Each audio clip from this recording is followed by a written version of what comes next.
Soyez le bienvenu dans notre quatrième audio. Nous sommes en train de parler sur notre thème comment atteindre l'objectif pour terminer cette année. Comme j'avais ajouté, pas seulement cette année, pour terminer notre vie, notre pèlerinage. Comme je l'avais dit au départ que après avoir parlé sur l'objectif, j'avais souhaité de donner quelques exemples. Partant des exemples, chacun aura la facilité en quelque sorte de comprendre de quoi nous parlons. On ne peut pas parler des objectifs sans qu'il y ait des exemples. Les exemples nous permettront à bien saisir, à bien maîtriser, à bien comprendre pour nous aider à nous vaquer dans la prière. Ce sont des orientations spirituelles qui nous permettront à nous vaquer dans la prière, que le Seigneur va nous aider à comment nous devons bien terminer cette année avec la pensée de rester dans notre objectif, pas de tâtonner et pas de succomber, être stable. Alors, le deuxième exemple, nous allons prendre l'exemple de Jean-Baptiste. C'est parmi l'un des exemples que j'aime beaucoup. Je dis bien, c'est parmi les exemples que j'aime beaucoup. Ma sœur dans le Seigneur, mon frère dans le Seigneur, chers serviteurs de Dieu. La personne la plus heureuse, c'est la personne qui a découvert sa vie objective et qui vit dans l'objectivité. Ce n'est pas celui qui tâtonne. Dieu n'aime pas les gens qui tâtonnent. Dieu aime les gens qui vivent une vie d'objectif. Parmi tous les prophètes que Dieu a envoyés, que ce soit petit ou grand, qui ont existé, chacun d'eux avait une mission précise. Chacun d'eux avait un objectif qui était précis. Ils n'ont pas vécu dans les tâtonnements. Ils ont vécu dans la précision. Je voudrais prendre l'exemple de Jean-Baptiste. Jean-Baptiste était aussi un homme qui est né d'une femme comme toi et moi, par l'union d'un homme et d'une femme comme toi et moi. Il n'est pas parmi, mais il est le plus grand prophète et il est aussi parmi le plus grand homme qui a existé dans la planète. La Bible dit parmi tous ceux qui sont nés de femmes, il n'y a pas de plus grand que Jean-Baptiste. Mes frères et sœurs, Jésus qui l'a dit, le Seigneur lui-même qui l'a dit, ce n'est pas moi. Jean-Baptiste dit parmi tous ceux qui sont les femmes, à l'exception d'aucune, sauf le Seigneur lui-même. On dit tous ceux qui sont des femmes, il n'y a pas de plus grand que Jean-Baptiste. Quand on parle de plus grand, il y a aussi Moïse qui est là-bas impliqué, il y a Élisée qui est impliqué, il y a Élie qui est impliqué, tout le monde, tous les prophètes. La Bible dit qu'il n'y a pas plus grand que Jean-Baptiste. Mais à mon grand étonnement, Jean-Baptiste n'a fait aucun miracle dans la Bible. J'insiste encore, je répète, à mon grand étonnement, Jean-Baptiste n'a fait aucun grand miracle dans la Bible.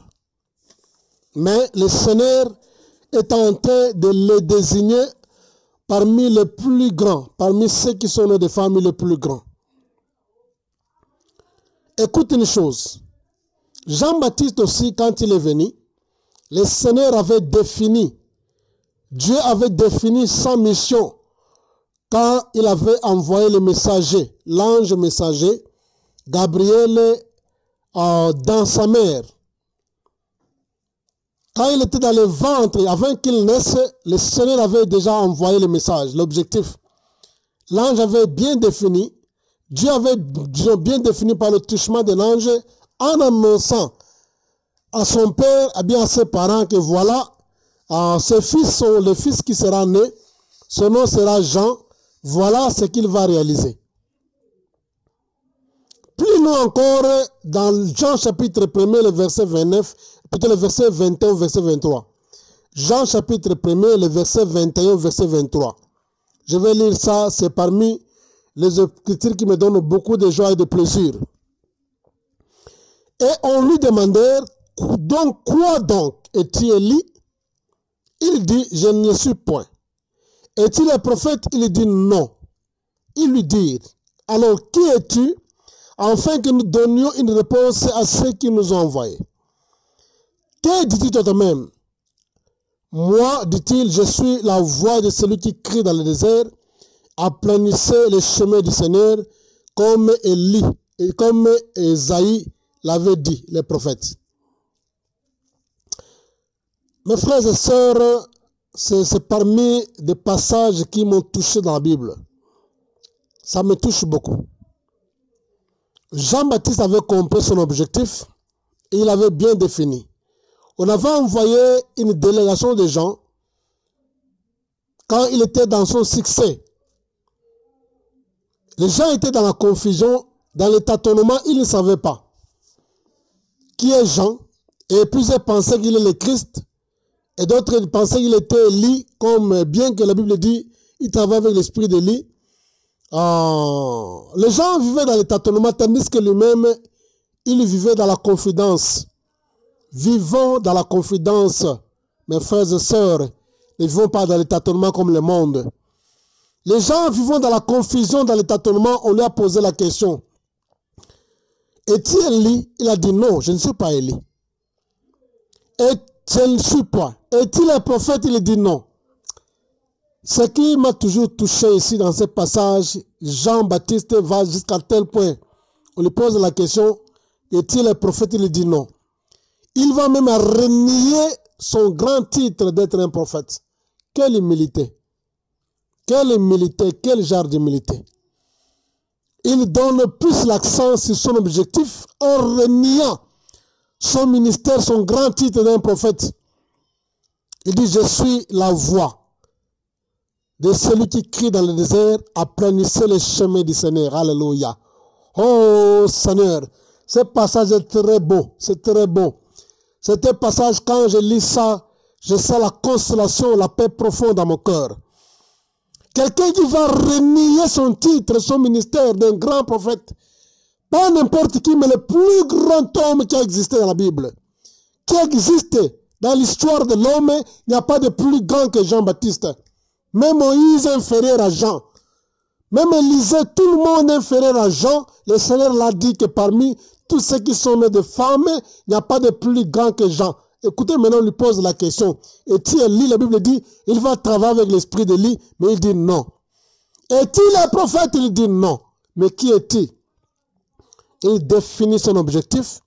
Il dit, je suis la voix de celui qui crie dans le désert. Aplanissez les chemins du Seigneur, comme avait dit Esaïe le prophète. Alléluia. Non. Jean avait compris son objectif.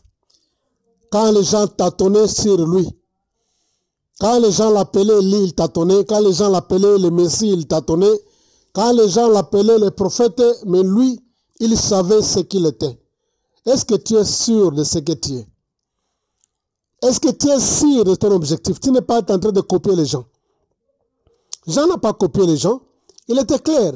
Il a défini seulement son objectif. Il a dit que non, je suis la voix de celui qui... C'est ça, définir son objectif. Il avait compris son objectif. Il vivait une vie objective. Vivons une vie objective, mes bien-aimés Seigneur. Arrêtons de copier les gens. Arrêtons de copier les gens. Il a dit, je ne suis pas Élie. Je ne suis pas Élie. Élie a fait des miracles. Lui, il a fait aucun miracle.